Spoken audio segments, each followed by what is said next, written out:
திருச்சிற்றம்பலம். குழைத்த பத்து திருப்பெருந்துறையில் அருளியது எம்பெருமான் மாணிக்கவாசக பெருமான் திருவடிகளே போற்றி போற்றி.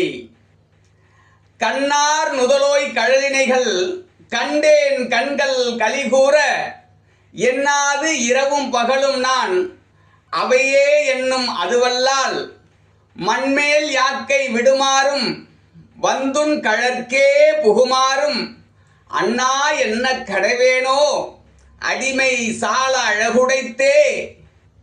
கண்ணார் நுதலோய் கழலினைகள் கண்டேன் கண்கள் கலிகூற, என்னாதிரவும் பகலும் நான் அவையே என்னும் அதுவல்லால், மண்மேல் யாக்கை விடுமாறும் வந்துன் கழற்கே புகுமாறும் அண்ணா என்ன கடவேனோ அடிமை சால அழகுடைத்தே. திருச்சிற்றம்பலம்.